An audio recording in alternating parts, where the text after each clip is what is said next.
Bryan, from a Consortiq standpoint, you guys deal with a lot of successful programs. You deal with a lot of different states and agencies.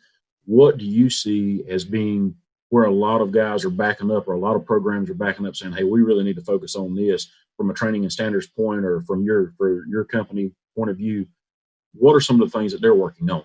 And for the people that are tuned in today and watching this, what are this being some of the things that they need to focus on if they're trying to build a program? But what are those things that you see a lot of our agencies saying, well, we need to take another look at this? Yeah, it's a great question. I kind of hit on it before in terms of having that advocate or internal champion, but Ben just brought up a great point. One of the things, I've been doing this for almost 4 years now in the US, and a little background on our company, we started out as a UK training company and then tried to rinse and repeat that model in the US, which was not successful at all because of the regulatory requirements, very different in the UK, the US. So where we really found our footing was helping companies scale the use of drones, which we had never done in the UK. We had never done it anywhere. But we had experts that were able to go out that had flown in the fire service, in the police service, in industry, film, media, you name it. Real motley crew of a group of Consortiq employees, but brought a wealth of knowledge to the table. And what I've learned in the last 4 years is what Ben just said: make it simple for people. What we see with our clients, whoever that is, whether it's energy, utilities, first responders, Department of Transportations, this is not their sole focus. And if anything is going to get kicked to the curb or put aside as a second or third priority, it's going to be adopting a UAS program or starting to use drones. It's cool, mildly interesting, but it's the first thing that gets kicked because it's always their second or tertiary duty. It's not their primary duty to be able to do that. And what we've seen is many companies that have a lot to lose. There's a lot of risk. And that's different between commercial and public. Public, it's sentiment, right? I had the same thing in the Marine Corps. How are we going to fly small UASs in and around our 24 installations and bases in the Marine Corps all over the world? You're going to be spying on so-and-so's, husband or wife in base housing. Well, no, we're not. We're just trying to develop policy, but it's a concern. It's a huge concern. And it was something that we had to address my time at the Pentagon, trying to figure this out. But the same side, on the commercial side, they've got assets, they have liability, huge liability. And companies, large companies like Axon, like CNN, these guys realize that they have a lot to lose, and they need to make sure that they put in those risk mitigation procedures in place to mitigate that risk. So you don't have name of company, drone crashes into Y. It doesn't matter if it hurts someone or it damaged infrastructure.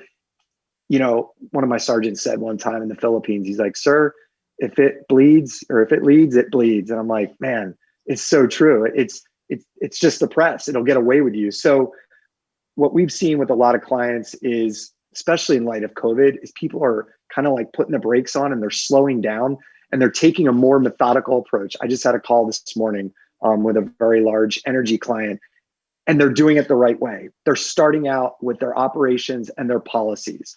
They're building out those procedures and those policies first before they do anything. Very similar to what Vern did. Vern put together a business case, and then he went out and advocated and got the support probably before you ever even bought a drone, which was smart. And when I say the support, we mean the public, because that's number one, right? Elected officials, it's all about getting elected. So if you get the public support and they're on your side, then they're going to sign off. So again, his job was to go out and advocate. Same thing. And that's kind of what we do with our clients. We don't push them one way or another. We listen. We listen to what their requirement is, and then we see if we can help them. And I'll tell you, Riley, in the past 3 months, I'll just say out of 6 calls, 5 out of 6, keep doing what you're doing. Don't use drones. It's not the right answer. It's not. I would love to sell you to go do a drone inspection in the Amazon, but it's a lot easier just to get imagery from Google satellite. You don't need a millimeter worth of accuracy that you can get with a UAS sensor. If 1 meter is good enough, just keep doing it. We really try not to push too much because sometimes it's not fit for purpose, but there are so many use cases that it is. And again, if I can prevent someone from going vertical without having to spend $400 to $800 a flight hour like it costs to fly a helicopter, then drones are certainly the way to go, but it isn't a toy. And you need to make the commitment. Everyone in the chain needs to make that commitment. Thank you, Bryan, and that's a great point. And I know that everyone on the panel will second this. And one of my chief pilots, it's okay to say it doesn't work. It's okay in the UAS industry to say this is not the job for a drone. And I think that in the beginning we were all caught up, whether it be a state, whether it be a emergency service or public safety agency, we wanted it to be that tool. We were just, again, so excited that we wanted to sell that fact that, man, we can use these drones for everything. And now, again, using the terminology of maturing, we've matured enough as a group or a panel to be able to say, you know what, this is not it. The drone's not successful for this. It really needs to be a manned operation or fixed wing operation. And that's one big selling point. So you're exactly right, Bryan. Thank you for bringing that up. That's a huge point. And for those that are following us or listening, watching, it is okay. It's okay to be able to say, we don't need to use a drone for that. It's not going to help or assist in any way. So it's okay to be able to step away and say, no, not today for a drone. With that being said, let's talk about, we go into training and standards a lot. We talk about policy and procedures. We talk about the law a lot. Let's talk about buy-in. I know a couple of you guys have mentioned buy-in. And that's a big portion of setting up a UAS program, is having the buy-in from those that you're going to need to depend on and those that you're going to be serving. So I'll start with Captain Sallee. What was the importance, and how did you guys go about getting the buy-in of your area, your officials, the general public? How did you guys go about that, and what did you do to get the buy-in there in Chula Vista? Sure, and it all comes down to telling your story, right? Of what's our problem, what are we trying to solve? Just like Bryan was talking about, is don't get a drone because drones are the cool thing right now. As I mentioned earlier, there's over 18,000 police agencies in the U.S. Only about 200 or so have manned aviation units, right? So there's this vast gap. And we in Chula Vista, we've never had a manned aviation unit. We are a suburb of the city of San Diego.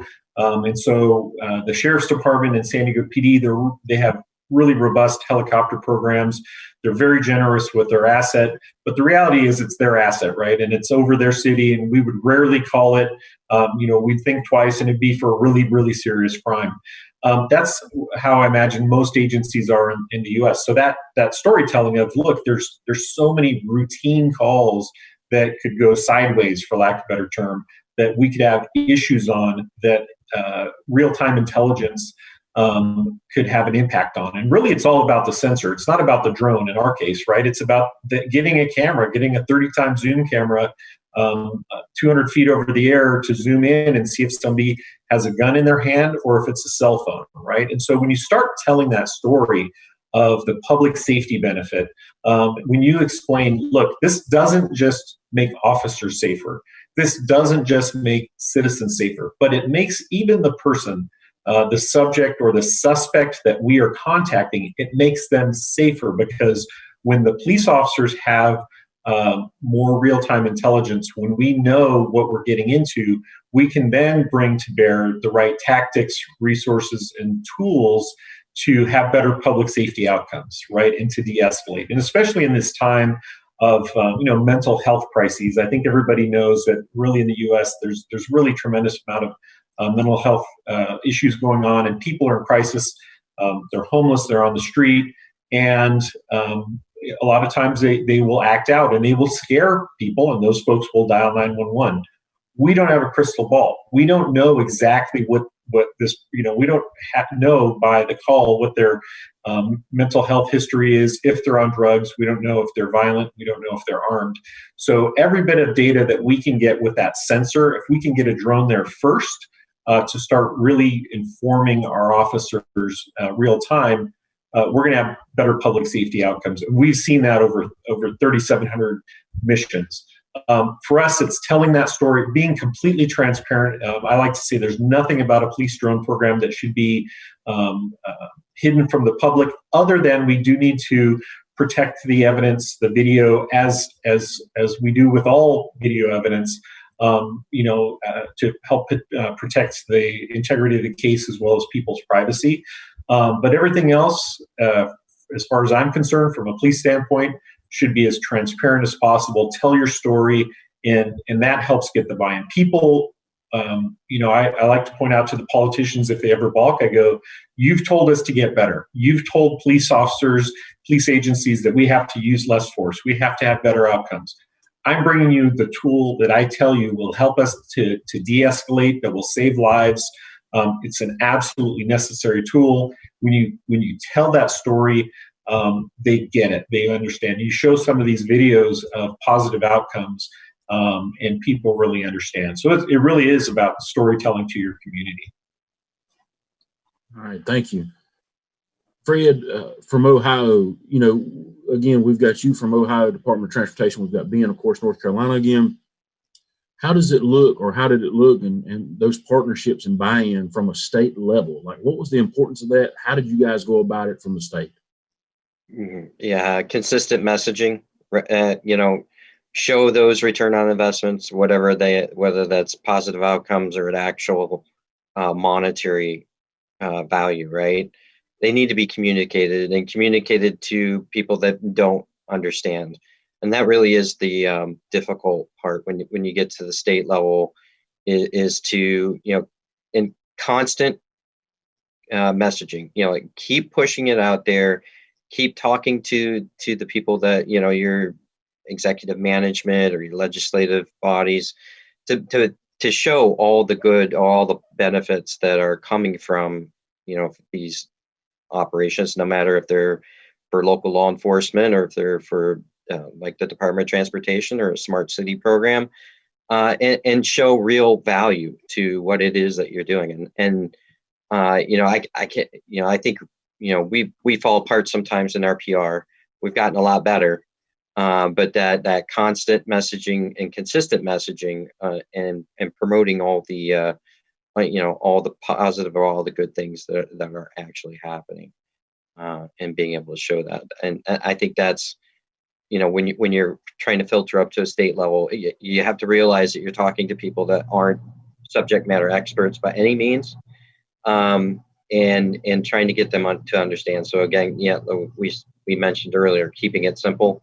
You have to keep it simple. So I think that's, we've been able to do that in Ohio, which is why we've been successful in our program. Thank you.